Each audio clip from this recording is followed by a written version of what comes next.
Ladies and gentlemen, welcome to another episode of Bring Back the Love Conversations. I'm your host, AJ Throwback, and we are continuing in our Resilient Love series. And I am so excited to have, when I say my sister, like me and the sister have known each other. It's crazy. We've only known each other for 4 years, but you would swear we've known each other for much longer than that.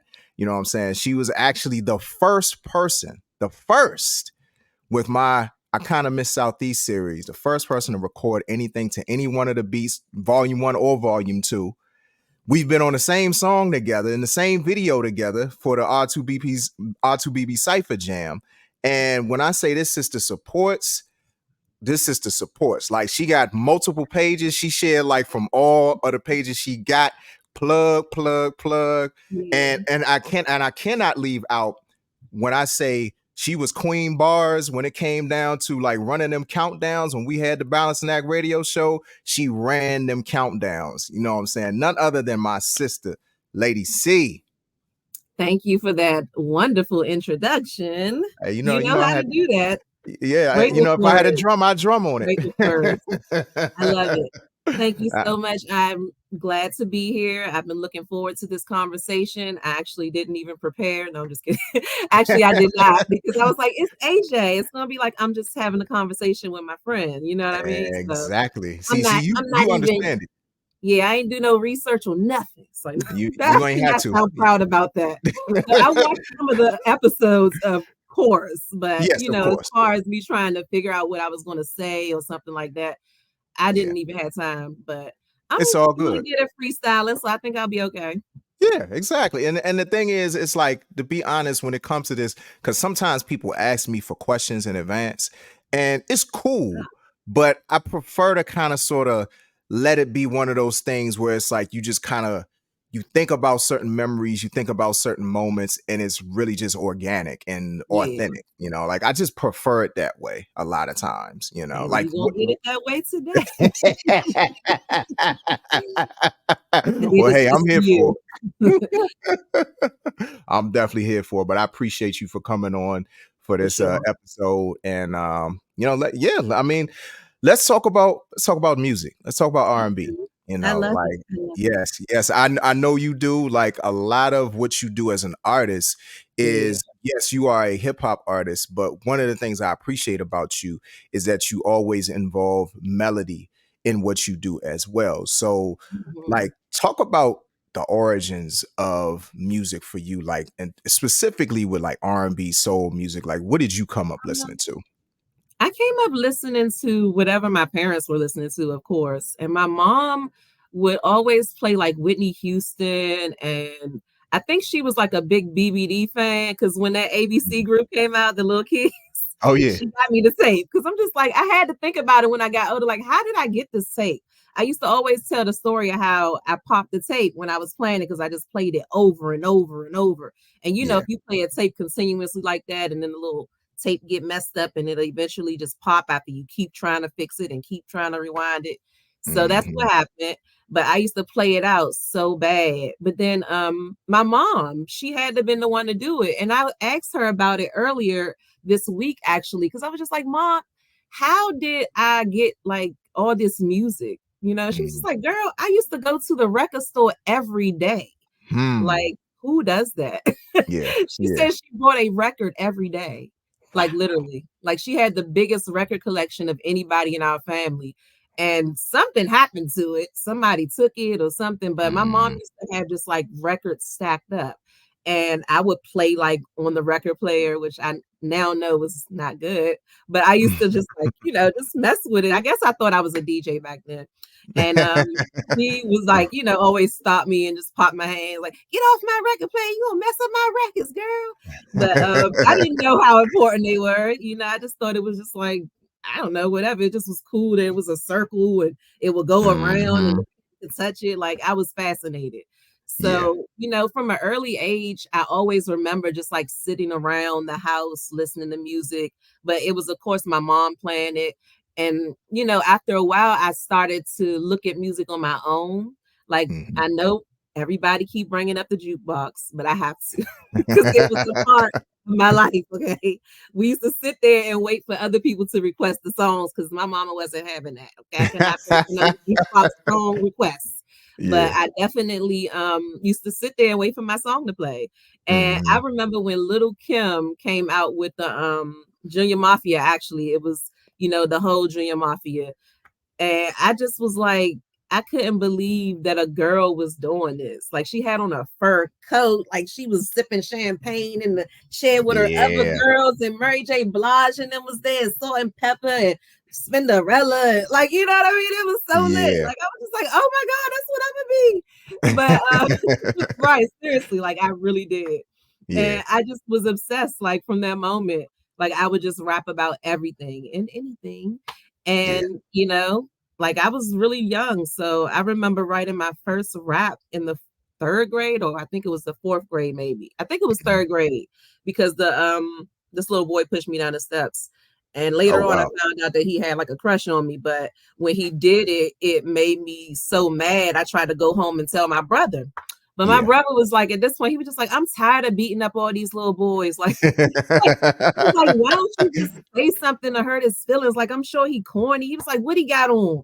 I was like, "I don't know, some Levi's." And like I was like describing. He was like, "All right, well, make up a song about him. Talk about how his Levi's look dirty or something, and this and that." You know what I mean? Like, I just made up this little rap. It was so short, and I just kept singing it to everybody so we could all learn it and like kind of like taunt him with it, which was terrible. Mhm. Actually, now Oh, that I'm wow.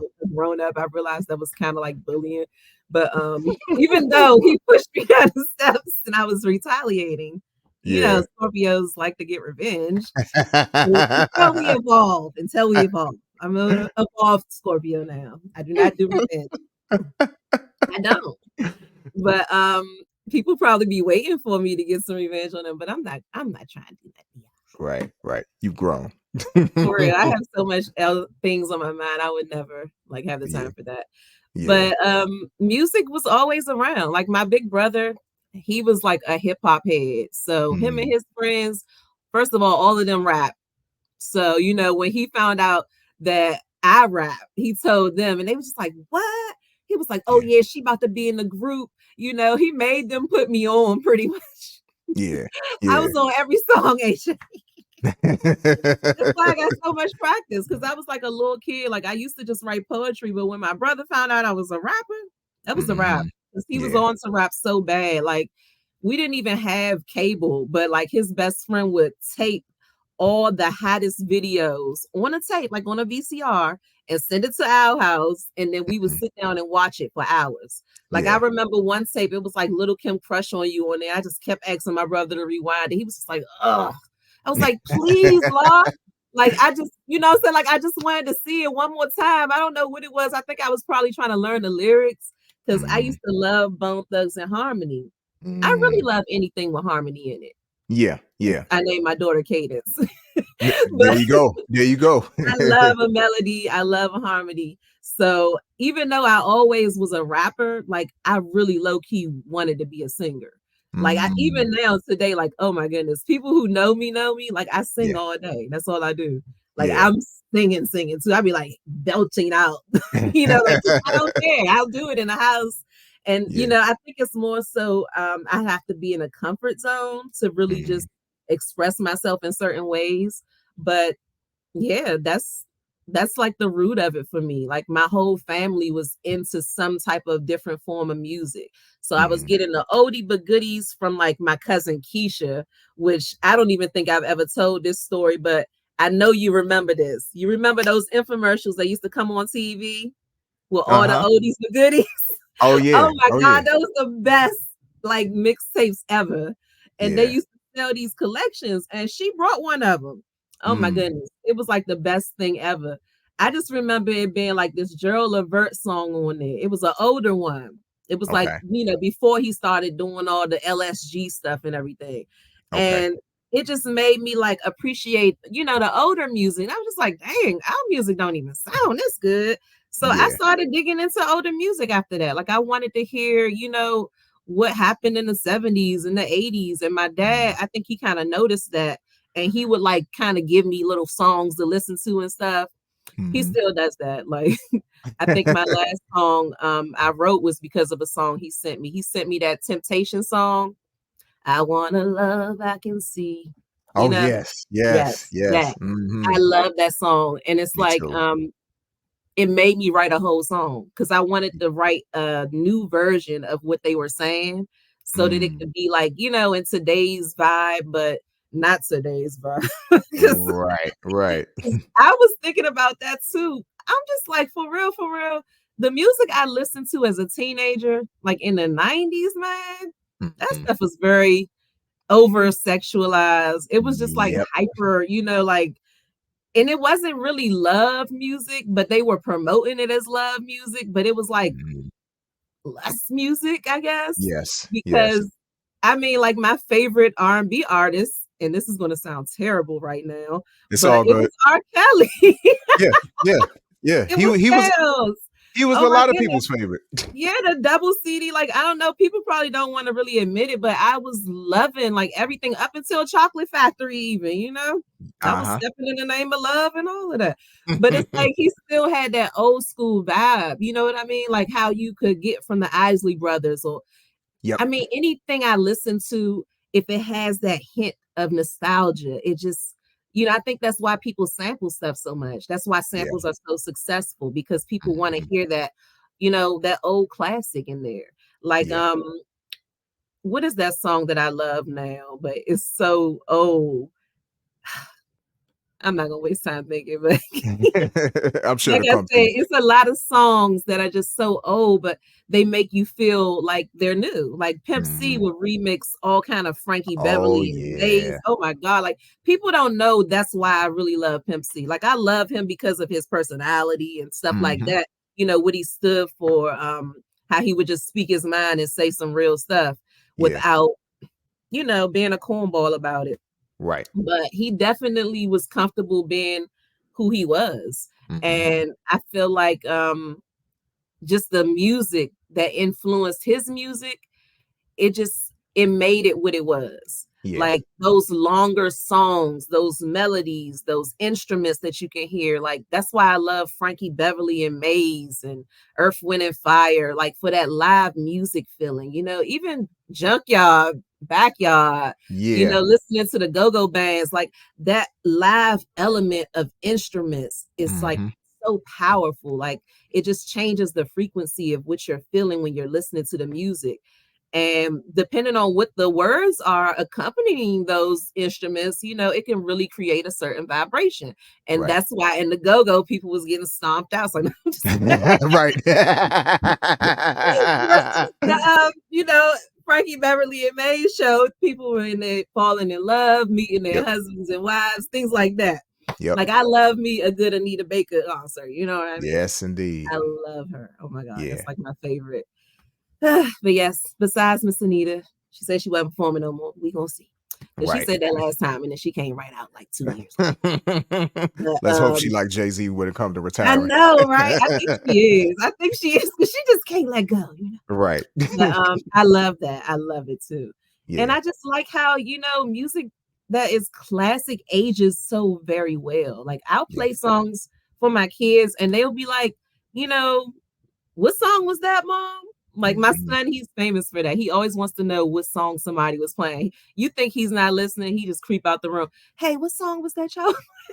I'm like, I know that's right, little connoisseur. Go ahead, boy. Yeah. But yeah, like music has always been in my family. And see, it's passing down to my kids. So Yeah. listen to, what you're listening to make sure you want your kids listening to. That's Because as right. you can see, it has influenced an entire generation. Like I Mhm. listened to exactly what my parents was listening to. Mhm. My dad was a big reggae fan. Still Pulse was his favorite. And Mm. of course the Wailers, Bob Marley, all of that. But Yeah. he got me into that whole reggae side. So I had the reggae from him, the hip hop from my brother, and he was like real hardcore hip hop. So like he was like, I don't know, he had me in like a boot camp, I feel like, like he made sure that I was organic hip hop. Like it Yeah. wasn't no games, you know what I mean? Like you ain't coming in here pretending to freestyle. You know what I'm saying? Like Right. you are the real thing. You don't come in here and with somebody else's written words. Like you don't use a ghostwriter. Like we had rules. There were Yeah. ethics to rapping. And if Yeah. you wanted to really call yourself the best, like you had to really be the best. Like you couldn't have a ghostwriter. You couldn't be, copying somebody else's lyrics. You couldn't be jacking nobody's style. You Yep. just couldn't. You had to come original. You had to be you. So I was around a bunch of great rappers too. Like Yeah. I just had so much music around me. I don't know. Music was everywhere and I Yeah. embraced it. Okay. Yeah. Yeah. I just did. Yeah. Yeah. I love it. I love it. I mean, you covered a lot of I'm ground. terrible. I'm No, no, no, long-winded. no. It's all good because you answered a lot of questions that I had already had, and Okay. like you answered. I mean, like one of the things you talked about was, I mean, you talked about tapes, you talked about records. Oh Your my mom going God. to the record Yeah. store, like getting a record every day. Now, that's. I Yeah. wish that I could have lived like that. You know what And I'm that saying? was That was a because of my dream of dad. mine. He said, "Your dad used to give me the money." I was like, "Oh, okay." Well, your dad was real good to your mom then, you know what I'm saying? Yeah. Like having that's a gift right there to be able to give somebody not just money, but knowing that Something it's to something love. right, exactly. And like to me, there are fewer gifts that are better than the gift of music. You know what I mean? So That's like, true. yeah, I think that's awesome. And you said something when you mentioned I mean you mentioned a lot of different influences. I mean, you mentioned hip hop, of course, R&B, soul music. You mentioned reggae. You mentioned go-go, Mhm. and the live instrumentation aspect. And it started to get me to think like when it comes to us here in the DMV, like because you're actually one of the few people that I've had on the platform so far that's from the DMV. Most people have Really? been kind of sort of from all over. Yes, Um, yes. EMD but here. yeah, but we have a different type of appreciation when it comes to music, not just because of go-go. I mean, that's one of the most obvious ones. But then if you think about the era that we Yeah. grew up in like the era when BET was still like filming their shows in DC. Like Mhm. Yep. Donnie Simpson, I mean, he's still here, but like he was not only on the radio, but he was also on TV. Like Yeah. that era. Like you think I about love like that. the slow jam shows, like the Sex Talk and Slow Jams, the original Quiet Storm, like all of these things that we Yeah. had here in DC that I feel Mhm. like kind of sort of shaped the way that we look at music, maybe a little bit differently than it may have shaped other people around the country.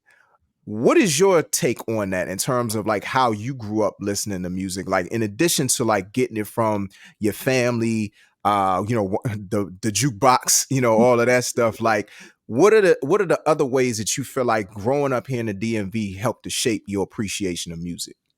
Oh my goodness, we had PA pilots. Right. Come on, man. Like we was going in there getting them go-go tapes. Because first of all, you weren't here if your name was shouted out. That's what it was about. All the Like, I don't time. know, I just feel like go-go was like the most personal experience you can get in music.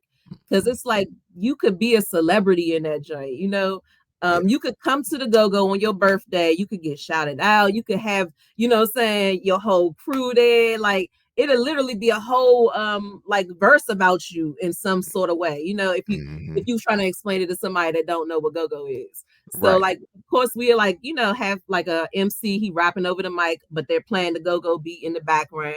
And everybody had like a certain hood or neighborhood they were from. And back then, like we would have t-shirts, signs, all kind of stuff. And you would Yeah. hold up your sign until they call your name or they shout out your hood. And then when the go-go is over, you go to the PA Palace, buy your actual tape that your name and everything is on. Like what date you was there, like they labeled them by the date. So you're like, oh my God, I need that 2225. You know what I'm saying? Like Yeah. Yep. Yep. February, I need that. That's the day I was there with my fam and we was, whatever. So Mhm. I love how you could look at a specific date and really like get a tape that you were there when they made this. Like that's Right. incredible. It's like Right. being in a music video. I don't know.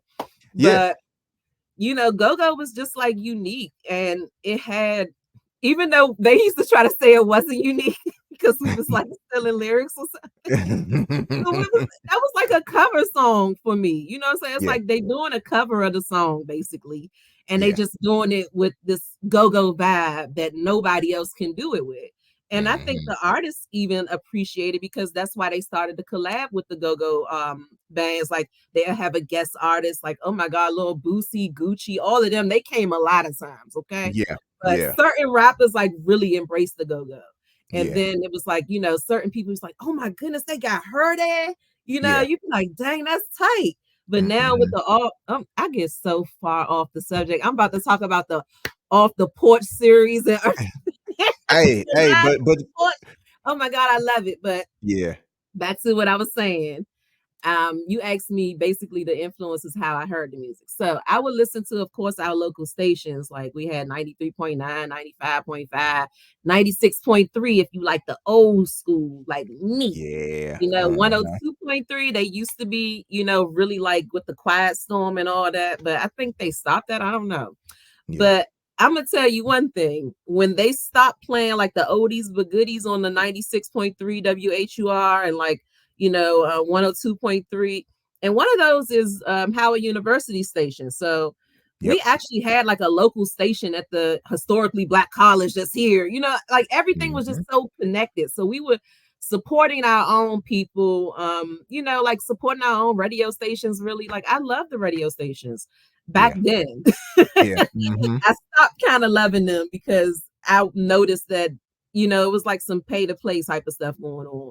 And Right. as an independent artist, I felt like I wasn't getting any attention from them. So I was like, why should I support y'all when you don't Mhm. support? I don't know. I was messing with local radio stations like for real then, like the independent locals at that point, like Lady Cee, of course. You know what I Yeah. mean? Like Plug Radio, all Mhm. kind of stuff, like people that actually care about the independent music industry, because at some point it just got like the game got dirty. The Yeah. music changed. It was like pay to play. They was playing, you know, I'm not going to say watered down music, but the music changed. The messages Yeah. changed. That's what Yeah. changed.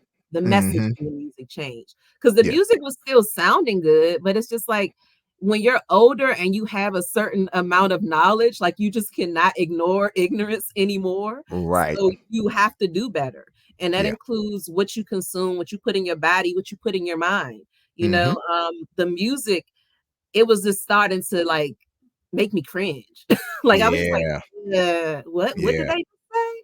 I don't know. Like I'm just like, are you listening to the words? Like, you know what I mean? Mhm. I Mhm. can't listen to most of this stuff no more. That's why I am making new music now. Okay. Yeah. Yeah. And that's what really forced me to start making music in the first place because I felt like my music that I wanted to hear wasn't being represented.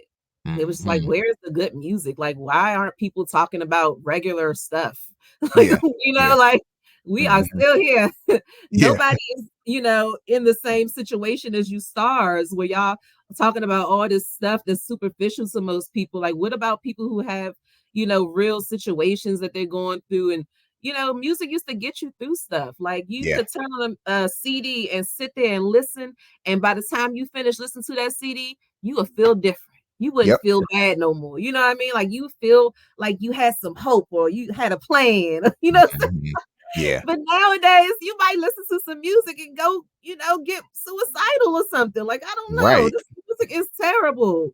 Like Yeah. it's very condescending. It's very, I'm better than you, everything. Like I don't know, man. It used to be so much love in the music. You know what I Right. mean? It used to be more just organic.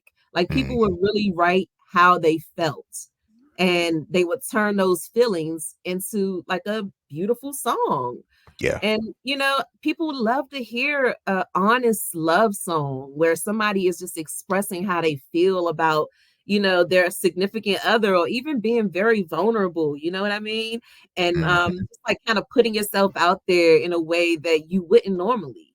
So that's what I used music for. When I realized that people were doing that, that's what made me want to be an artist because I Mhm. realized that I could say stuff in my music that I might be uncomfortable just saying out loud to people or, in a regular conversation. Like, but I might not have worked through it to where I can talk to you about it, but I can go write a song about it. and that'll Yeah. actually help me work through it. So Yeah. writing and music and all of that, like I've always used it as a coping mechanism, as kind of like therapy, really. Hmm. And, like to get through things, like as early as me writing that song about the boy that pushed me down the stairs, Yeah. it was like that was a defense mechanism. And then as I got older, I used it to just express my feelings, whether I was writing poetry to, somebody I was interested in, or I was writing songs about somebody that hurt me, or songs about something that I wanted for myself, or what I was going through at the time, or what a friend might have went through or something. Yeah. So music is just a communication tool for me, and I think I noticed that early on. But a lot of local stations, a lot of CD burning. Back Yep. when Napster first came out, I thought I was the next Napster. So no, just playing. Don't come get me, feds. So, but I was burning my own CDs like I was the mixtape queen. Oh my Yeah. goodness. Like Yeah. I'm telling you, if I could find some of them old CDs I made, it'd be a wrap. I was Yeah. making baby making CDs, okay? That's what we Hmm. called it, Hmm. baby making music. You remember that? That's right. That's right. We had baby making CDs after that. I was making my Hmm. own mixtape because, like you said, the radio wasn't really playing what I wanted to hear. So that's when the era came where you could download your own music. I was downloading my own music. They Yeah. stopped that now that they got Apple and all of that stuff. But before they had Apple, okay, yeah, Yeah. been around a little longer. Before they had Apple, I was here before iPods. Okay, I was burning CDs and I was making some. Oh man, it was good. Oh my goodness. Like I discovered Kendrick Lamar. I ain't gonna say I discovered him, but I had a mixtape of like all these unknown rappers. And I Hmm. had him on there. I had ASAP Rocky on it. None of these people was out yet, mind you. I used to just Yeah. always love the underground artists. I would Hmm. find whoever was the hottest, whoever had the sickest verse, and I would put them all on one CD, and I would just ride through town and play it real loud. Be like, yeah, look what I got that y'all don't hear. Y'all don't even Yeah. know what I'm listening to. Like, I don't know, I just felt some way about like I was listening to what nobody could listen to, like forget y'all Yeah. radio. Y'all want to play me, you know what I'm saying? Like Right. I was with my own mixtapes. But yeah, like I just loved music and putting it together in my own way. So when the Hmm. radio stopped doing that, I just started doing it myself pretty Right. much. Right. Yeah. Yeah. And now that Yeah. Apple came along, they helped a lot. Oh my gosh, I love Hmm. it. Hmm. But yeah. Yeah. Yeah. I think we had that foundation with having to make like mix CDs. Like for me, it was mix CDs, it was mix tapes, you know what I'm saying? Like Mhm. legit, like, having to, Right. stop, start, pop in another tape, press Exactly. record, Flip take that out a joint tape. over. Right. You know what I'm saying? Like all of that. Like I'm All of telling you, that. this younger generation does not understand how easy they have it when They it don't. comes to like putting together a playlist. Like they can just put together a playlist and it's easy. Now, don't get me wrong, I love to put together a playlist because it's like I don't have to go through all that. But Yeah. I appreciate the art of putting together a playlist because you had to put the right songs together because you have committed this to tape. You have committed Oh, this to CD. You know what I'm you're right. saying? Like it's a different level of commitment when it's like, okay, I can't take this song off this playlist, you know what I'm saying? Or I can't take Mhm. this song off this tape once I record it on it. Once it's on it, it's on it. You know what I'm saying? Unlike, with a playlist, if you don't want that song on there no more, you can just take it off, Exactly. put another one on, you Pretty know. much.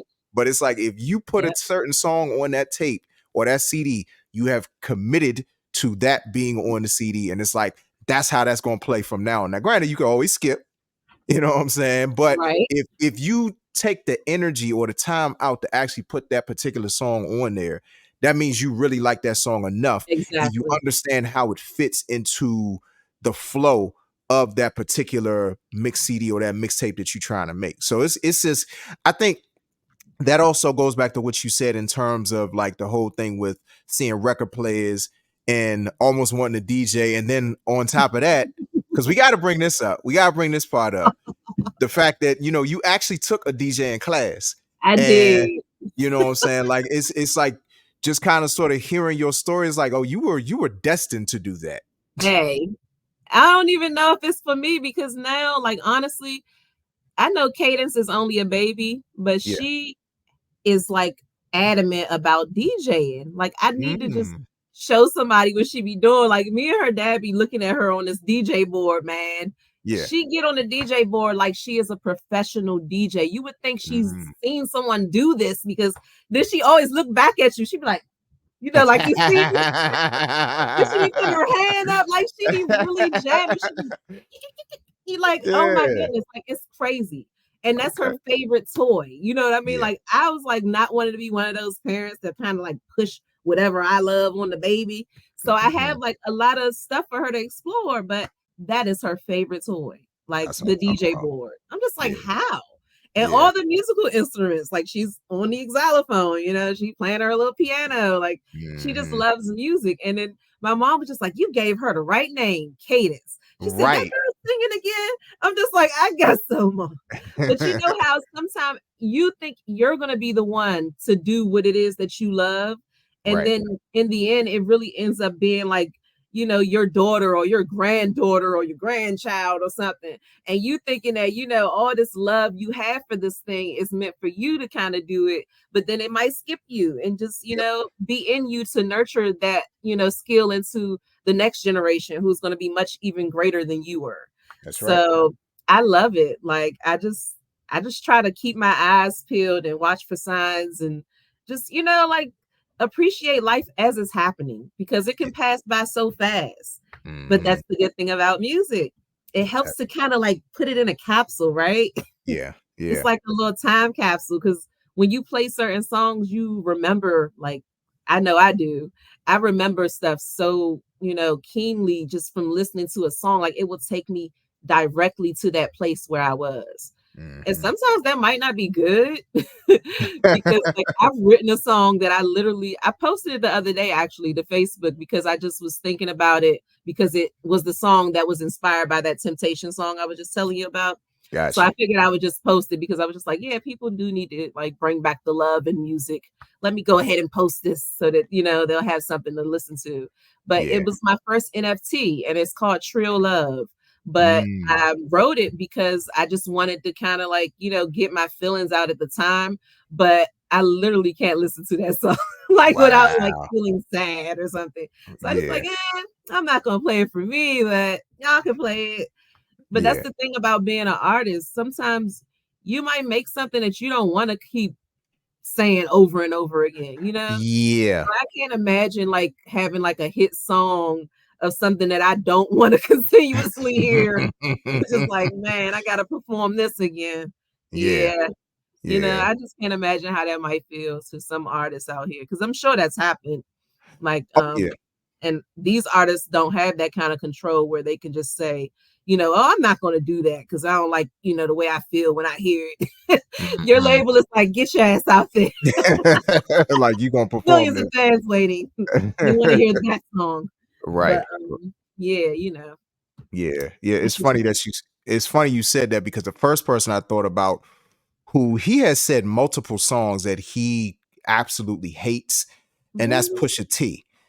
He said that he absolutely I would hates, never get that from him. yeah, he hates When the Last Time, but with the clips. And he also said he hates Till the Casket Drops, that album. Like he can't Wow. he hates he actually hates one of my favorite clip singles, the I'm Good joint. He hates that joint. I'm like, Well, did he bruh. say why? Like, why does he hate them? I think because it just for him, Pusha is more like that kind of, I don't want to say underground, but like Pusha's one of them type of dudes you could like when I hear him talk, he's one of them type of guys. He almost makes like boutique type of rap. Like there's a Hmm. certain art to what he does, and if anything feels too commercial for him, I feel like he really just rails against it. And I think that's what happened with Mm, like When the Last Time or right, with the Till the Casket Drops album. Even though like I'm Good is one of my favorite clip songs. The right. joint with Cameron, the Popeyes, I think that's the name of the Popular Demand. That joint is one of my favorite clip songs as well. Like some of my favorite clip songs are on the album he hates the most. But I get it because when you come off of Hell Hath No Fury, which just Right. had a little bit more grit to it, even though it's not my favorite Clips album, But Mhm. like when you think about how much grit that album had by comparison to till the casket drops, it's understandable why he hates it so much, you know. But Okay. when you and then when you hear certain songs a lot, like you said, you don't really want to Yeah. hear that song anymore. Or Mhm. if you're in a bad space when you make it, or if you're in That this part. weird space when you make it, you don't always want to be reminded of that particular time. It goes back to something you said in terms of like even certain songs that you might hear that Mhm. recall certain memories. It could be good memories, but then other songs like I don't want to think about that time. Like that person broke Right. my heart, or I threw a chair across the room or something crazy like that. You know what I mean? Like Right. like I was out of character that day. Like that wasn't a good Yeah. day for me. Like I don't want to hear that song, you know. But Mhm. it's just one of those things. It's like instant recall when it comes to Right. music sometimes, and it's a different layer of it when you're an artist versus when you're just a consumer. But when you're an artist, you are automatically a consumer because you're not just a consumer of other people's music. You're a consumer of your own music because you have to constantly hear it. Man, I'm writing some songs right now, and I have to take a break every once in a while because just hearing the beat over and over again, or even me just saying the lyrics over and over again because I'm trying to perfect it and I want this certain feeling to come from it. But it's like I'm trying not to be too much like a teacher because for some reason, like I Mm, just want to teach right now. Like yeah. I can't help it. And I'm just like, oh my God, it sounds like a teacher's rap. I don't know. Like, yeah, let me take that part out. Let me take that part out. Like, I ain't trying to school them, you know. But then I Yeah. was like, all these parts I done took out. I think I'm about to make a little album, to be honest, where I'm just like teaching stuff.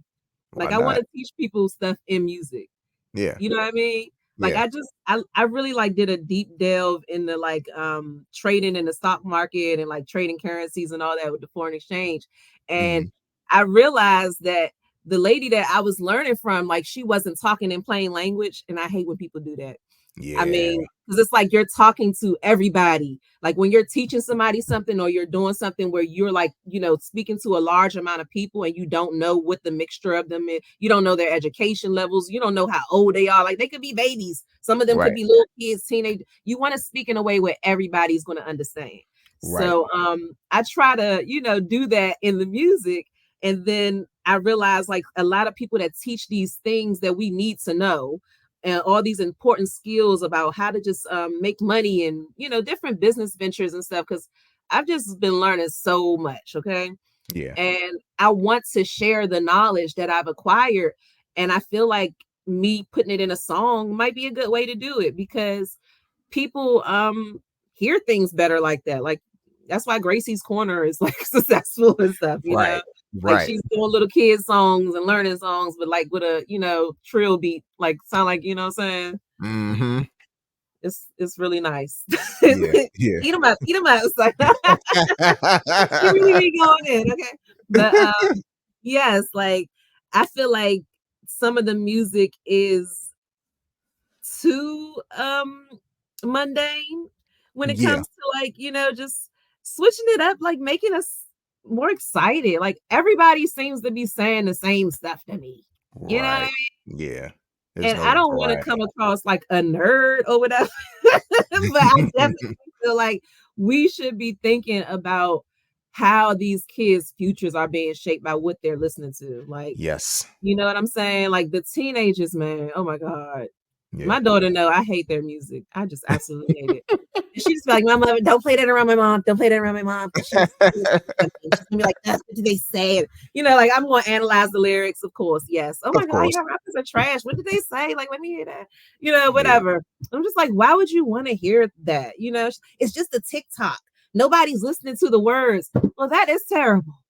Okay. Right. Like, Exactly. what do you mean? Yeah. So that's what's happening. They're not listening to the words anyway.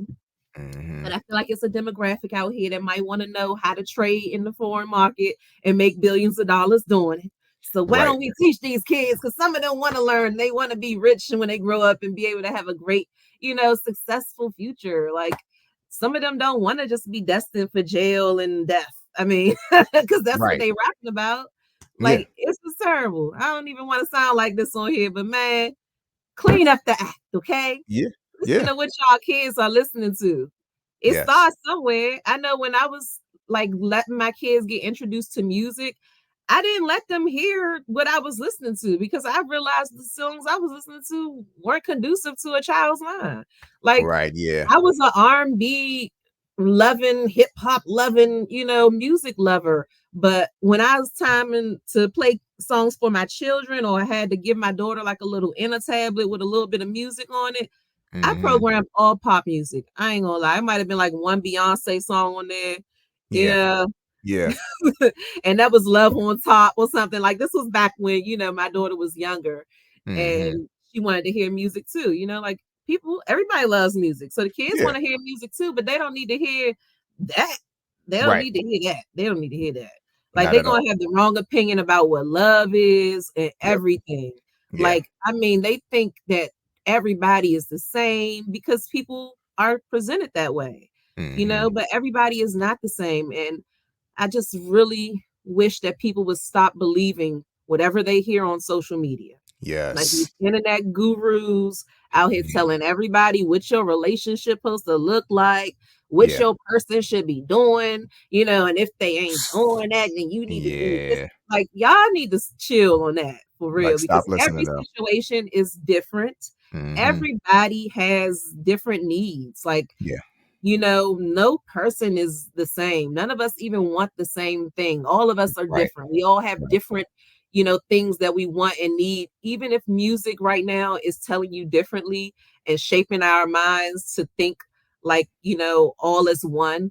This is like culture. Yeah. Everybody just believes whatever they hear and they think that everybody else thinks like that. But that is not Right. the case. That's not the Yeah. case. It's not Yeah. true. Don't believe the hype, okay? Right. Like, I think we need to pull back a little bit and spend more time in person with people because then you'll realize that too.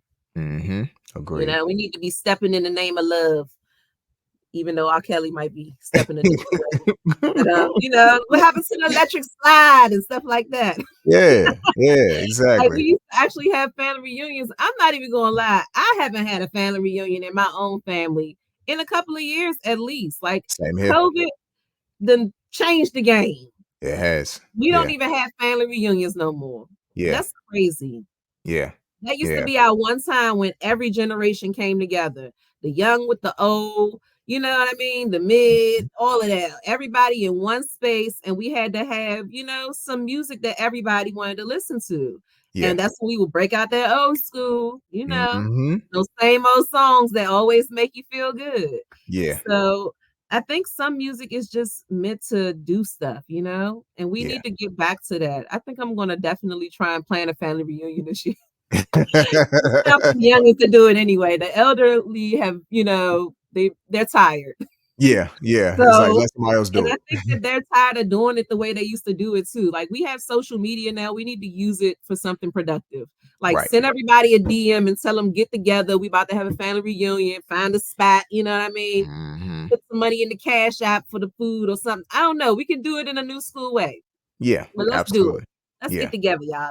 Let's start back bringing back the love in the family too. Yeah. Absolutely. For Absolutely. And real. I'm glad that you said that because the thing about this series, when I first started this series or first conceived this series, and when I first conceived the instrumental project that this series is based on, it was very easy for me to get kind of locked into like romantic love. Right. But then I started really peeling back the layers, and it's like it's deeper than just bringing that aspect of like R&B music back, or like that kind of that era that we love so much, or the different eras that we love so much. Mhm. It's about like the fact, like one of the things that you mentioned was like the differences in the topics.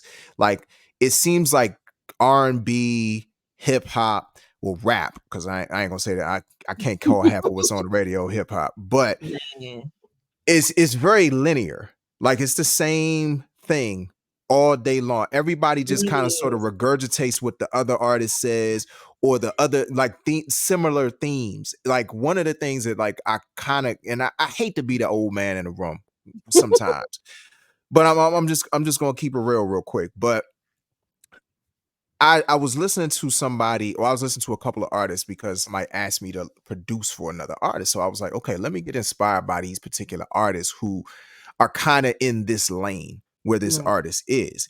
And the melodies on point. Even to a certain degree, the songwriting on point. But I Hmm. really noticed that it's really only two lanes that a lot of R&B music is in now. It's either toxic, very toxic love, like that cycle of I can't stand you. Next thing we doing a do, or you were nothing when I met you. You know what I'm saying? And Wow. you Isn't like, that terrible? yeah, it's like dang, like that's where we at. Like that's like But these that's are the because lanes. That's all everybody we wanna be have. a tough guy. Yeah, yeah, Nobody wants to be vulnerable. They don't wanna right. tell them how they really feel, like, Yeah. you know? So I think one of the things that I've been kind of sort of realizing is how important like a series like this is, or these types of conversations are, or like a project like I'm putting out. It's really just a reminder to not just bring back love when it comes to relationships between, two people, but just people, period. Because that aspect needs to be back into what we do, especially as black folks. We Yeah. really need it, probably more than anybody. You know what I'm saying? Because, it's just so much nonsense that goes on, whether you're talking about all the stuff you see in social media, whether you're talking about violence in our communities, all of these different aspects where you just see that there's a lack of love, it's a lack of people valuing the next person, Yeah. So like I really appreciate a lot of what you have said the entire conversation, but I just Oh, wanted to kind of sort of like really hammer down on that because that's really the point of this entire series, and yes. this entire movement. With and including that, thinking about resilient love, because that's another thing. Like when I initially came up with this topic, of course, like my initial thought was like resilient love between a man and a woman, you know what I'm saying, or people that's in a couple.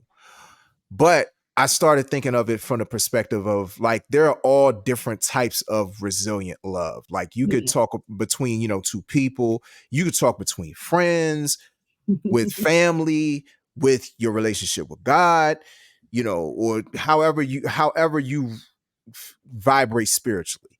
Like what does resilient love, or what is one of the greatest examples of resilient love? Like what does that look like to you? AJ, I feel like you set me up for a plug for my book, man. So All right. All it right. looks like The Heart of a Mother, okay? Come on with it. Come on. Go Come get that on. book, The Heart of a Mother, okay? No, really though, that was why I wrote that book because Yeah. I felt like I went through so much with the birth of my last child that I Mhm. just didn't expect, and I know that not everybody would have been able to navigate through that with love, Yeah. and it takes a certain amount of wisdom, empathy, just experiences overall to kind of just like be in a compassionate and willing to just give whatever you need to give to make sure that another person is okay. Mhm. So that's what mothers pretty much do all the time. That's why I said the heart of a mother, because mothers have big hearts, like they will die for their children, literally. And you could die on the table having the baby. Like literally Yeah. you could not make it and the baby could make it. But I remember when I was pregnant with my daughter and they told me that, they diagnosed her with Down syndrome. Like they were saying that they could see it early on. Like I think I was maybe 4 or 5 months pregnant. And I remember the doctor saying, do you want to continue the pregnancy? And I was just Yeah. like, what? Like they say this to people? That's an Yeah. option? I was Yeah. just like, okay, of course I want to keep my baby who's been growing in my body for 5 months. What do you Right. mean? Like I practically know her. But like I've seen her on 3D pictures in a sonogram. Like, it's not like back in the day. Like you can actually see the baby's whole body and their face, like with features and everything. So I was just like, why would that make me not want to have my child? Because she's going Yeah. to have challenges, or she could possibly have, more challenges than a normal child they would expect. But yeah, I was kind of offended by that question first and foremost. But I knew then that it was going to take a high capacity to get through what I was about to go through. Mhm. And it did. It was a lot of times when I wanted to just not think or not even figure out what I needed to do. Like I didn't even want to think about the possibilities of what could happen. Yeah. Especially when they said that her heart needed to be operated on. Like they could see this all in like my 5th month of pregnancy. Like this doctor is like he's been looking at sonograms for 20 years and he could basically see that she had a hole in her heart. And he was Mm, telling me that 90% of children with Down syndrome do have that. mm. So, being as though I was older when I had her, like I waited literally 14 years to have another child. And that increases the chances of something like that happening. But, Yeah, you know, like I said, like, oh my God, like I love this little girl so yeah, much. Like since yeah, she was inside of me, like I could just feel like she was going to change my life. I yeah, really feel like she's going to change the world. yeah, So, yeah. but everybody feel like that about their kid, right? But when we were in the hospital, like it was a lot, man. It was just so much like that journey and everything. If I didn't have a way to express myself, I don't think I would have gotten through it the way I did. Yeah. So I was able to be resilient in that situation because I had some way to let out what I was feeling. Like I Mhm. was literally writing every day. Like I wrote that book in the hospital. I was there for Wow. months. So I Yeah, had nothing else to do. Like I had yeah. no friends there. Like I was mad at them for not having a gym because I got really fat. So I was like, why is there not a gym in the hospital? Right, Like it yeah. sounds very anti-productive to me. I thought I was promoting health. Right. What's going on up in here? Right. Probably had But one for the, nurses and the they doctors. don't. They don't have one for nobody. That's why I'm just Really? like, this is absurd. Every Wow. government building I've ever worked in has like a gym in the basement or something. You know what I mean? Like Yeah, seriously, they yeah, just do. Because yeah. I used to do security when I was very young, and I would always have to like, walk and do my rounds and I would see every building. And I worked in these nice, beautiful buildings downtown. So, you be in Northwest somewhere downtown, DC, and you going doing these rounds and you notice that they all have a fitness center, they all have a gym, they all have these things. So I just assumed that a hospital where people are permanently placed there, like, because they would tell me every day, like, they'd be like, you're so lucky. I know you've been here for weeks and you're, been here for a couple of months already. But there are people who literally have never seen the outside of this hospital. Like they were born Wow, here and they're still here and they've been here for wow. years. So I felt Sheesh. quite lucky to be, saying in the position I was with. So like I Yeah, was just like, people's like, how are you getting through this? Because I'm surrounded by people in worse positions than me, okay? And I'm yeah. not that full of myself where I'm gonna be in the coffee break room with like, says somebody who has their child in there and like she said has never left the hospital. Like, how can I even complain? Yeah, How? yeah, yeah, Like I used to just be in there trying to support the other parents and like, we'd be like, well, I hope you get out of here soon. I'm like, me too, it's like, oh my God, it was just really a surreal experience. Like I've never done anything like that before. I never even thought something could go wrong with my child because I mhm, feel like if you do what you're supposed to do when you're pregnant, you know what I mean? Like you will be fine. But of course, it's always that percentage, that small percentage that something could go wrong. And I used to just always pray that like nothing like that ever happened to my children. And I've been so lucky that, they just been able to overcome whatever. But oh my goodness, like she went through so much. yeah, And for yeah, her to just still have been able to smile and just be so, sweet yeah. and like her just little personality, she's so happy. And I don't even think she really knows what she went through. Mm, But how would I know? I don't know. We're not going to know till she gets a little older. But I right. don't think she'll remember any of that unless I like show her, which I probably will because I've documented every piece of everything. I'm a documenter. But Yeah. yeah, if any of my kids want to see what happened as they grew, like I have a whole videography of their lives. And my son is the only one that won't allow me to show anyone. He's just like, please don't ever put me on the internet. Thank you. Whatever. I'm like, okay. Those one times. Sometimes I sneak him in there because Yeah. I know he hates it. So I just like I try to leave him out of the you know. Yeah, out of the the, equation. the media. Yeah. But yes, I document my whole entire experience of everything. Like that's another part of my creative. I love doing just editing and video editing and videography and photography and whatever. Like I'm actually taking a course on how to be a better photographer. So I'm learning some Mm, little tricks and skills.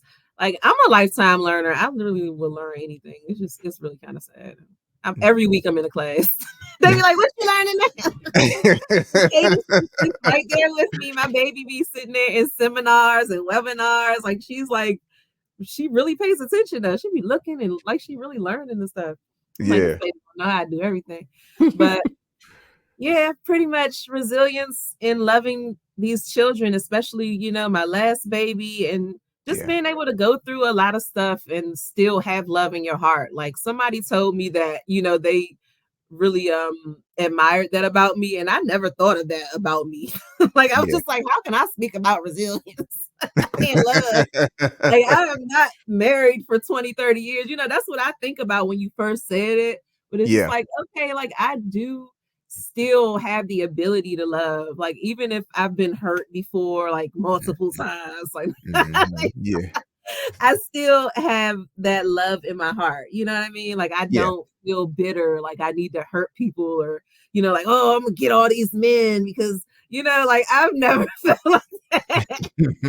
I know it's people out here that do stuff like that. Y'all better stop because Right. karma is real. Like it It will come is. back to you. Yeah. Like don't worry about what people do to you. God is going to get them. I promise you. That's right. Sometimes I be feeling bad for people that do stuff to me because I know they gonna get it, man. It Yeah. never fails. I ain't never had to do nothing to get nobody back. And I Yeah. feel bad for these people after a while. You hear me? I be, Mhm.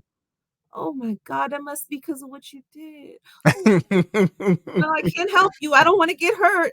Relationship us both there. But hey, let me stop. No, really, but I'm just saying, Yeah. I'm never gonna give up on finding my true love because I know that it happens. Yeah. Like even just being at the point of success that you want to be in. Like if you think about it, man, some of the most successful people in the world did not know what they really wanted to do until they were in their 40s, Yep. 50s, sometimes older than that. You would be Yep. surprised. It's like a Yeah. little board out here. It was a nice little post that had everybody listed with all their ages and stuff. If I can Mhm. find it, I'll post it again. But Oprah was on the list. Jay-Z was on there. Who else? Probably Martha Stewart. So let me just say her I because think she she knows. was. I think she I was on think that she list. Yeah. was. Yeah. Mhm. But everybody that like you really think like, oh my God, these people have just always had it together. Like, no, like they never gave up. Okay. Yeah. Yeah. That is what resilience is too. It's also perseverance. You have to That's keep right. going. You That's right. cannot give up. You can't quit because you don't get the results you want the first time or the second Mhm. time or the third time or the fourth time. Just keep going. That's right. That's right. I mean, as long as you wake up and you have breath in your, lungs and air to breathe and, you have a heart that's beating, I think it's like hope for you. I think you can still achieve whatever you want.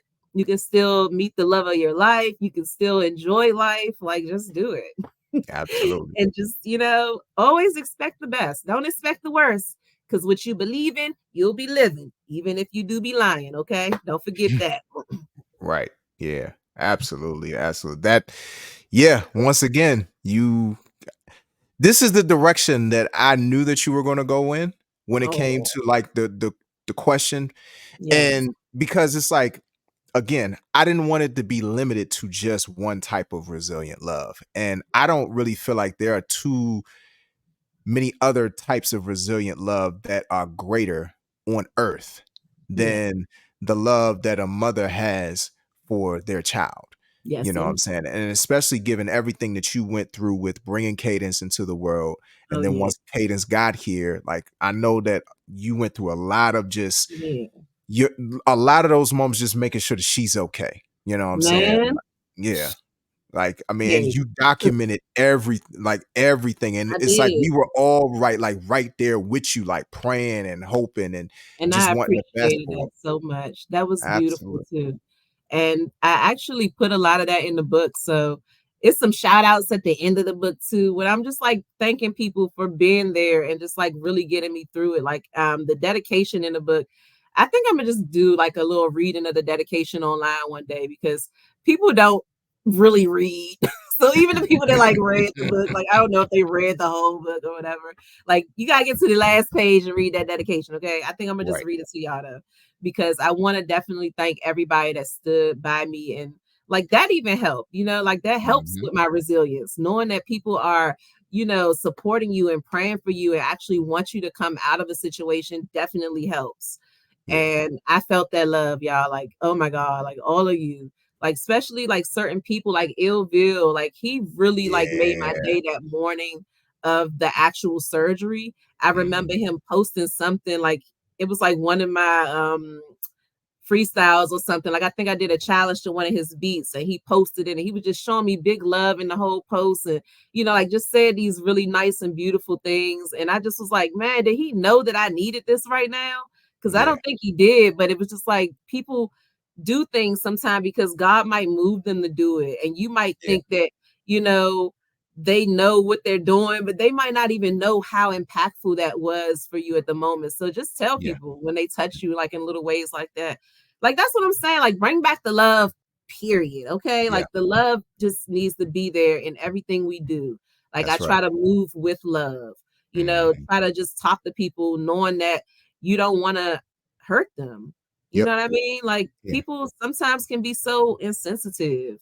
I try to really think about other people. Like I grew up watching a lot of different type of people and I think seeing all kind of different walks of life builds a certain amount of compassion and empathy for people in their situations because Yes. you're not just looking at one situation. You see that all these different things can happen to people. Mhm.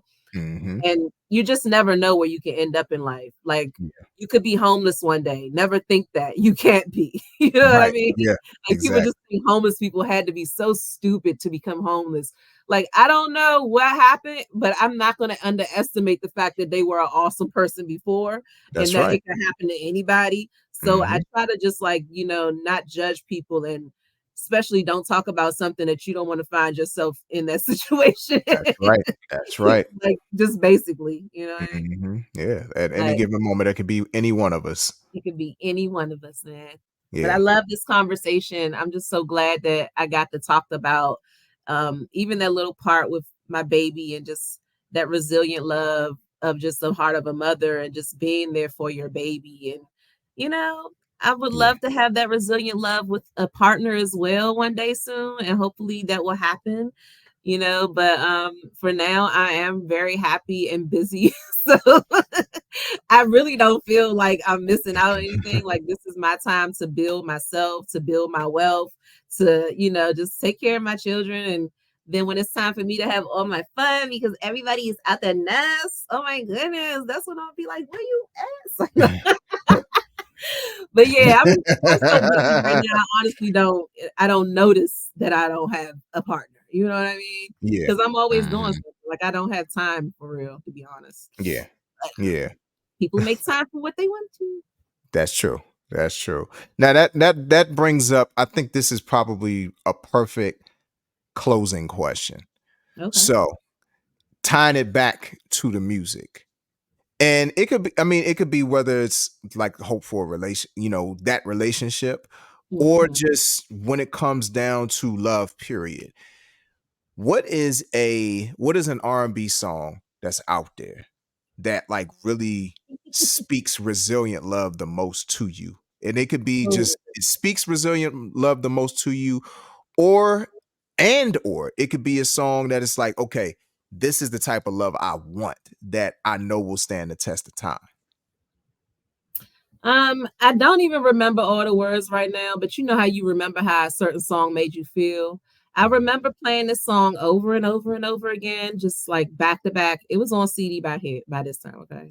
But it was Eric Benet and I think Tamia, "Spend Yeah. My Life with You." Is that them? Oh yeah. Oh yeah. Oh my God. I used to love that song. And I used to remember saying, like, this is gonna be my wedding song. I used to pick wedding songs back in the day. Oh I was yeah. like, this is gonna be my wedding song. I'm singing this at the wedding. But also, let me tell you my favorite song, and this is gonna probably shock some people.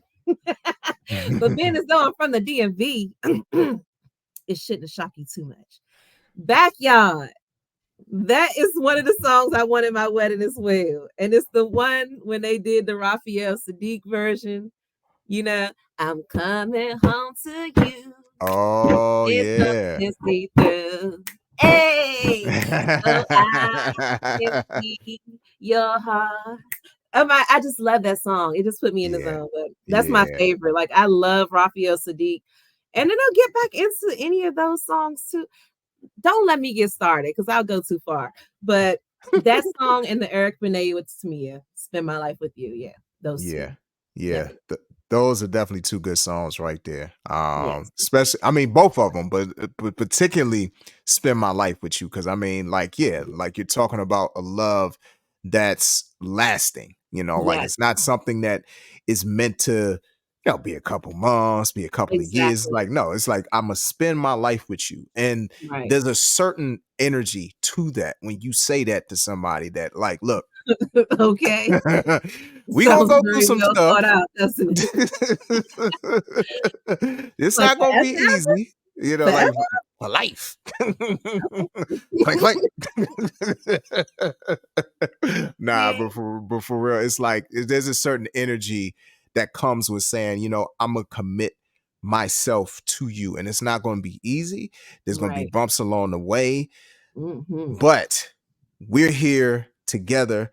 I'm committed to you. You're committed to me. To be able to say that to somebody, it comes with a heavy responsibility, and a lot. Resilience. Yeah, exactly. It comes with resilience. Boom. Well, that song was perfect. Exactly. So, Yep. yeah, those are two really good songs right there, but yeah, this has been a great conversation, as I already knew, but like it was One more thing. I'm so sorry, absolutely. but you Go just right made me ahead. think of it. It Yeah. was both of those songs, but because of the other one is resilience too. Because when Raphael Sadiq says, he was like basically, you never have to beg me to come to bed. I'll Mm. walk you there each night. Like Oh that yeah. part, just saying that, I don't know, it just felt like some permanency there. It's just like you never have to worry, basically, like we are going to lay down and go to bed together every night. At the end of the day, we will always go to bed together and, never go to bed angry. So I felt like Yes. that part just really stood out in the song and just made me just love it even more. But Yeah. yeah, I had to say that. I Yeah, don't know and why. but you know what? That speaks to me because like I'm the type of person. I have always believed in not going to bed angry. And no matter what's going on, you figure it out. If you got to That's talk right. it out, if it's a thing where you were up until like the cocks crow, you know what I'm saying? Like Okay. whatever you got to do in order to like make it happen and like resolve it and go to bed with some semblance of peace That's right. and go to bed together with some semblance of Mhm. peace versus sleeping on, one person sleeping on the couch, one person sleeping in the bed. Like Okay. that's not fun. That's not fun. So it's like whatever you can do to somehow to exhibit that resilience in love, that ability to be able to say, you know what, we went through this bump, but we're able to bounce back. And Right. the bounce back might not even necessarily be quick because a lot of times, like when you think, like if you look up the definition of resilience, it's the ability to basically recover from some sort of challenge quickly. Hmm. But it's not always quick. Sometimes, like, it might take a day, a week, a month, a year, a couple years. You know what I'm saying? But Okay. it's A like, decade. No, I'm just right. It could be. It could be. Like some like I could get into it, but I'm not going to. You know what I'm right. saying? Like all I can say is that like from my own personal experience, I was in one of those spaces where it felt like it took a decade for me to get to Wow. that point where it was like, you know what? I'm finally bouncing back from whatever it is that I was going through Yeah. because I love this person so much. I'm committed to this person so much. And like, this is who I want to spend the rest of my life with. Like, Yes, yes. nobody else. I'm good right here, So I had to Man, figure it out. And can I say something else? I love that you Absolutely. saying that because it's like you thought that for yourself. You looked Yeah. at what you wanted for your life and you Hmm. realized that you don't want to live without your person and you want to do what you need to do to make it work. That's right. But that's why I said stay off of social media, man, because these Yes. gurus out here will have you leaving your person. Tell me about Oh, it. oh, they don't do this. Oh yeah, yeah, they don't love you. You know, anything. It's just like you Hmm. can't do that. Sometimes people are just not, taught the same way to love, even. Like everybody Right. has a different love language, as people Yes. say. So Hmm. just because they're not speaking like the guru said they should speak, just give them some points. Like, I just want people to stop listening to these internet gurus. Because Right. people can have a nice relationship. You could be chilling with your partner, and then somebody scroll on Instagram and see the wrong thing, and now all of a sudden they looking at you sideways and all kind of stuff, and I'm just like, what did Hmm. I do? Right. Like, I ain't do nothing. Like, you read something on Instagram, now I'm the bad guy. Like, I Hmm. see people doing this. Like, my friend used to do that. Like, she would call me and be like, this lady said this. Like, do you think I should be looking at him and trying to see like if maybe he's doing? I'm just like, oh my god, like, are you serious? Like, girl, Right. if you don't go, worry about the right thing. So Exactly. yeah, like, I just hate that it's taking over people's own opinion about your own people.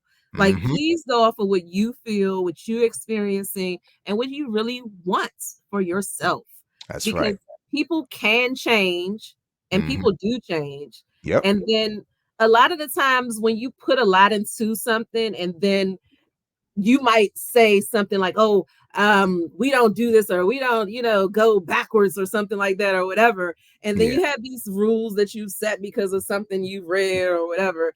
And then, you being a real human, things happen.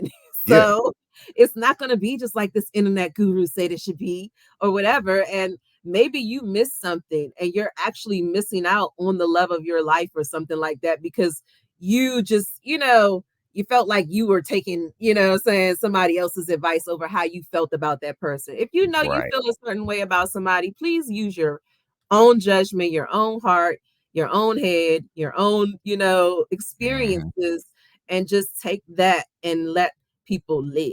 Right. Because That's you're right. gonna miss out on somebody really special and beautiful looking at everything else on social media, even just distractions, like all of these different, things to see on the internet. Okay, it's some things out Right. Right. and people, want you to be distracted. So Hmm. the biggest killer of a good relationship, I really feel like, is distraction. Like, you're Yes. stop putting your focus on the one good thing that you know is good. Hmm. You already said this was good. Like, you had a point in your life where you were like, wow, this is the best thing. I'm going to do this. And then now that you're seeing all these things and it's changing your opinion, but if you weren't seeing these things, you wouldn't have a change of opinion. So maybe some of this stuff is unhealthy. Like, Yeah. maybe we shouldn't be, I mean, it's like porn is on social media. It's like you're addicted to porn almost Yeah. because you're Yeah. looking at, a lot of stuff. I don't even want to say, but it's like people are doing stuff on the internet, you know what I mean? Yeah.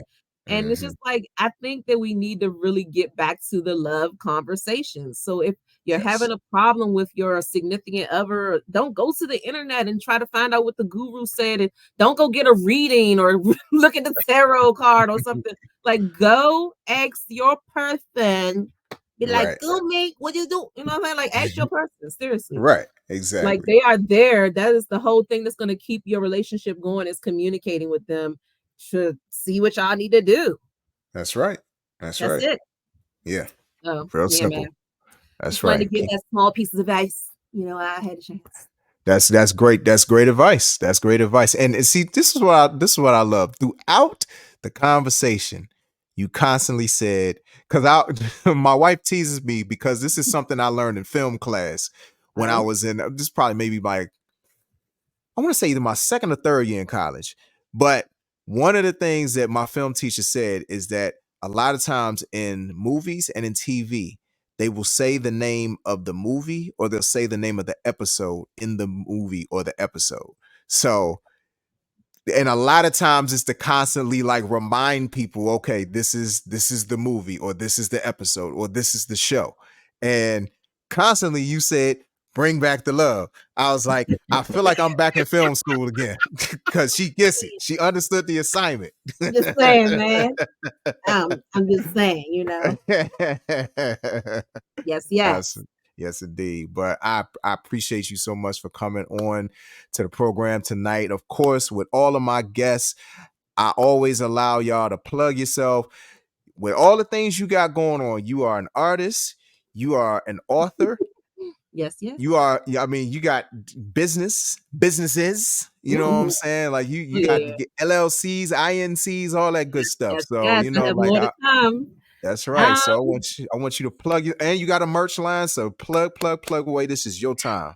all right, man. So I hope I'm not going to reveal too much because I'm trying to be very, seclusive and just very elusive to what's going on these days. Because I feel like people will ruin things for you if you kind of say too much of what you're doing too. But I have, of course, my YouTube channel. I vlog and I've gotten very consistent with that. So I literally drop a video every single day, sometimes twice a day. So you should definitely subscribe to my YouTube channel. That is Lady Cee, aka Lyric, LadyCee, aka Lyric on YouTube. I'm also on TikTok. I believe that's Lady C 1028, or it might be Lady C Lyric. And if you go to my Instagram at Lady C 1028, I have 3 links in my bio.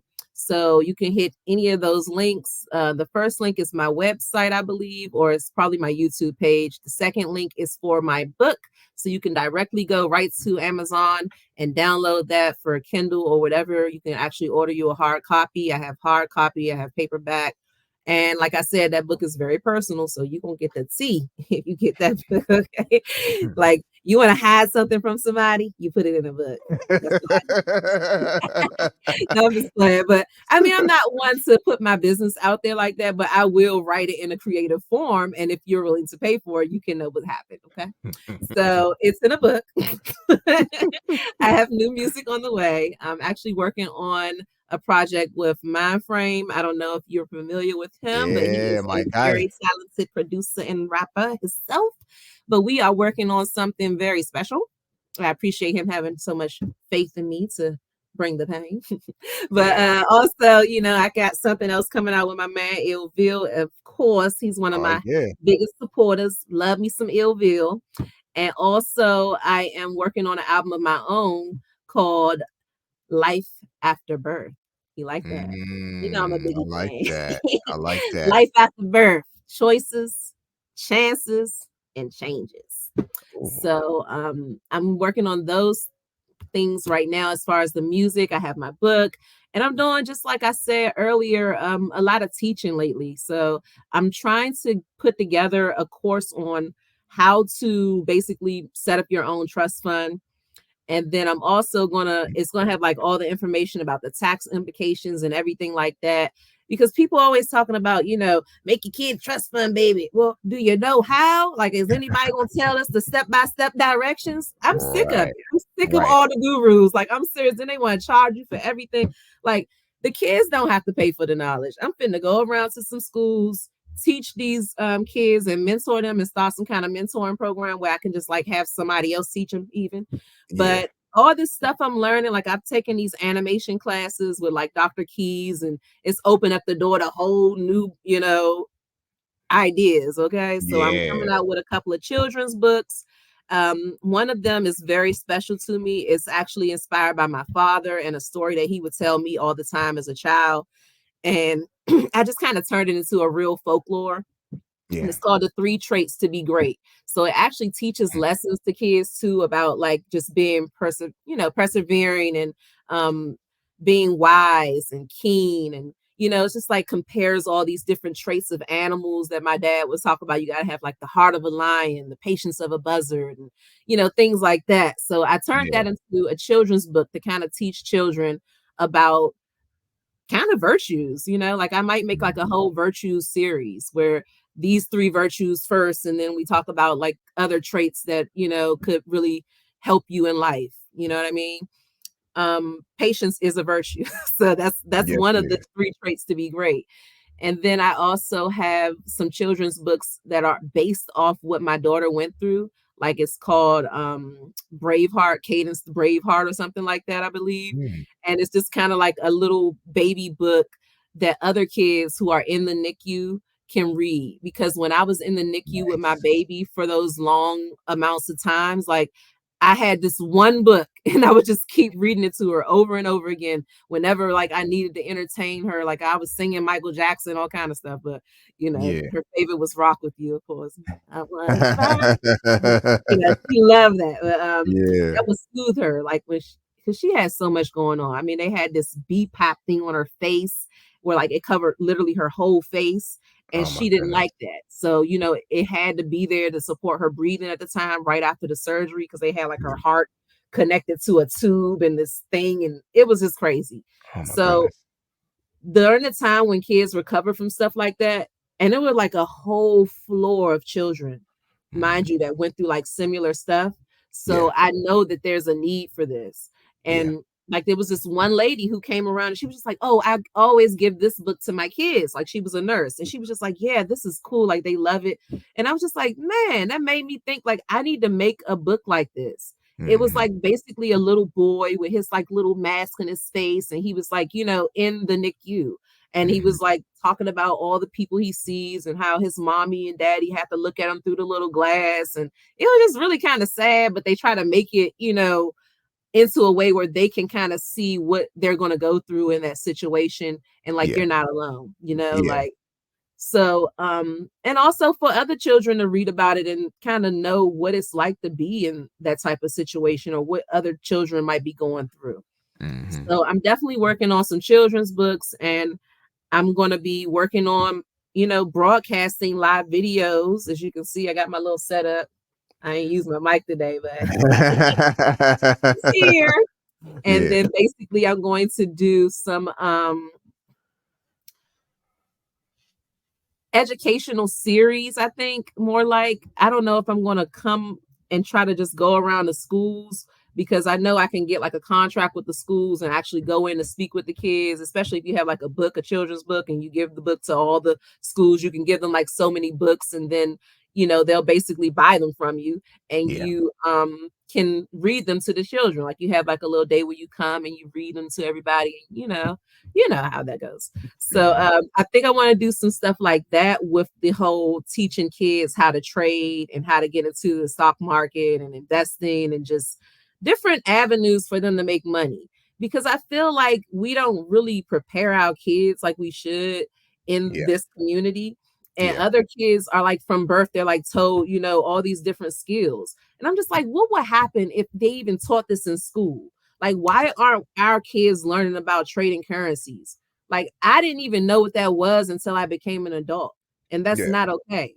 Like, Right. we should know this. We should be introduced to it. And then there's so many scammers in people's inbox with Forex this and crypto that and Bitcoin this. You would think it's a Yeah. scam, so you wouldn't even look for it. The average Joe Blow, you know what I'm saying? You're like, "Oh, that's a scammer." You're gonna mark it off immediately. I think they might Mhm. even do that just so we won't really get into it because, Right. like, seriously, like, what's really going on out here? But Yeah. there are billions of dollars to be made in so many ways, and we don't know any of this stuff until we get old, out of college, because they don't even teach this stuff in college. I have 2 Nope. degrees, master's degree, bachelor's degree, and still ain't learned about the trade market. You hear me? God damn it, what's going on out here? They're lying to us is what's happening. Right. They want the 1% to stay the 1%, because if Mhm. too many of us learn this, then it'll be a large percent of billionaires, wouldn't it? That would be Exactly. good for them. Right, exactly. I'm good at everything. So y'all want to learn? Come to my page. I got you.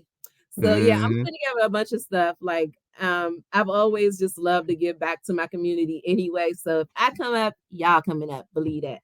So we're gonna Yeah. learn these trades, we're gonna learn these stocks, we're gonna learn these Mhm. investments, we're gonna learn how to get the government contracts, because Yep. you can start a business with just so many things. Like, oh my gosh, like just options that I'm exercising for my own children has opened my eyes up to like, we need to do this for the children everywhere. Like our community needs this. Yes. So I feel like it's my calling at this point because I'm so passionate about it. I'm like, why else would I want to do it so bad? So Right. I'm going to do it. And Yeah. look out for that. Like, I think I'm about to transition into teaching. Like, I'm still making music right now, and I'm still going to be doing books and all of that. And then I'm going to get into my DJing too. I just didn't because something happened to my equipment, but that's a whole nother story. We can talk about it off camera. But yes, otherwise I would have been DJing already. So Yeah. I'm going to keep you guys posted. So if you follow me on YouTube or Instagram, you will know what's going on. Just stay abreast. And I haven't been posting to Instagram. I'm not gonna lie. I've been posting to my story. So if you Mhm. look at the story, you'll kind of see something. But if you want to stay up to, beat with everything, just get on my YouTube channel and you will never miss a beat. Or TikTok, both of them, because I pretty much post consistently on both. But I Yeah. post consistently on YouTube because, you know, Yeah. Yeah. monetize. Yeah. I actually get money for that. So you guys definitely watch that. Mhm. Watch it on YouTube. Yeah, watch it on YouTube.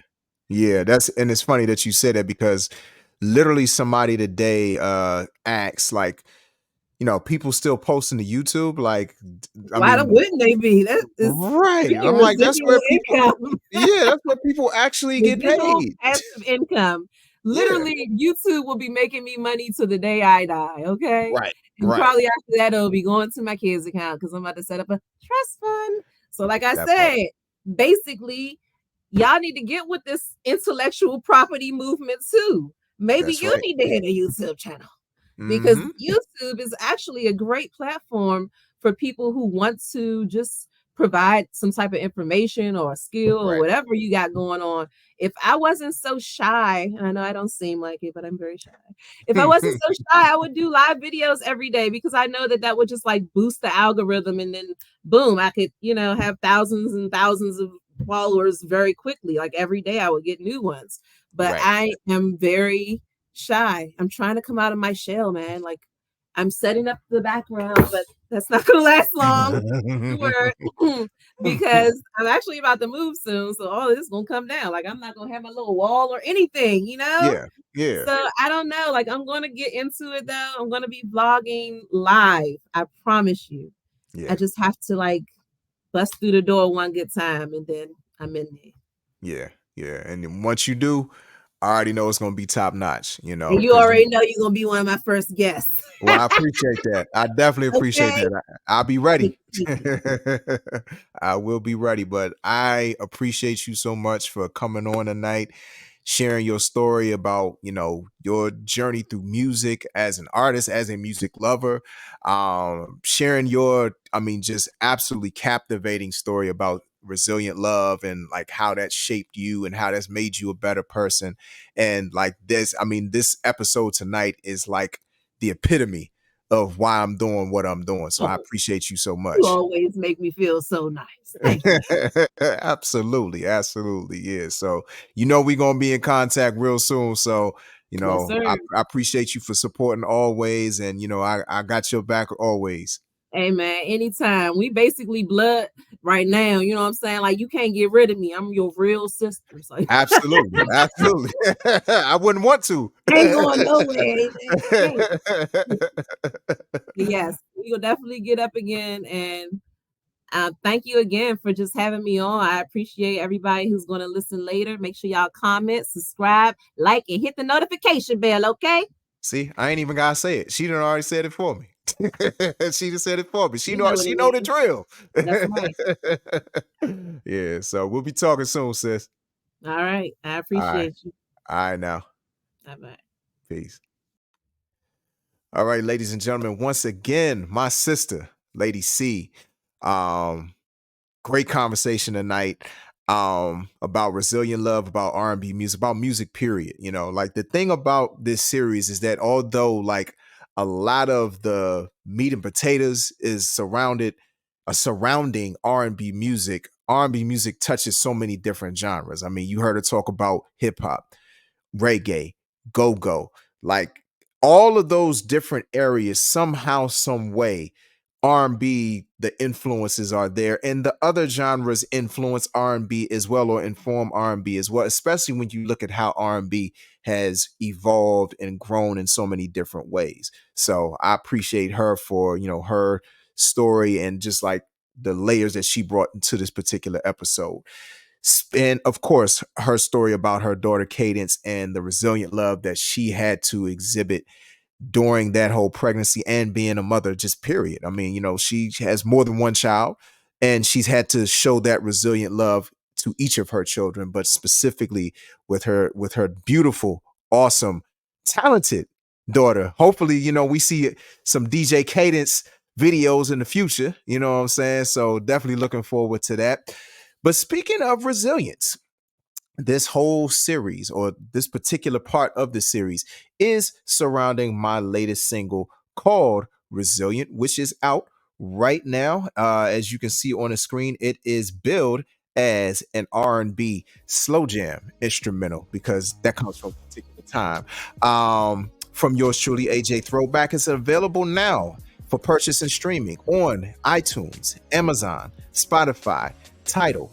It is also on my Bandcamp page, ajthrowback.bandcamp.com, and you can also get it on my website, bammllc.net/music. Once again, that's bammllc.net/music. Also, you see me with merch on. This is one of my shirts. It's not from the Love on Rewind collection, but I always like to plug whatever merch that I have available. You can get my merch at bammllc.net/shop batch. Once again, that's bammllc.net/shop batch. You go there, you can see this t-shirt right here. This is also a t-shirt that one of our last merch giveaway winners, my brother Pac-Man Dre, he chose this shirt as well. It's becoming a very popular shirt, especially for those of us in the DMV. Y'all see my guy, the late great Mayor for Life, Mayor Marion Barry, on the shirt.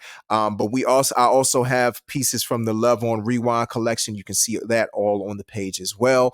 If you're not already following me on social media, you can follow me at AJ Throwback on Facebook and X, formerly known as Twitter. You can follow me at a.j.throwback on Instagram, Threads, and TikTok.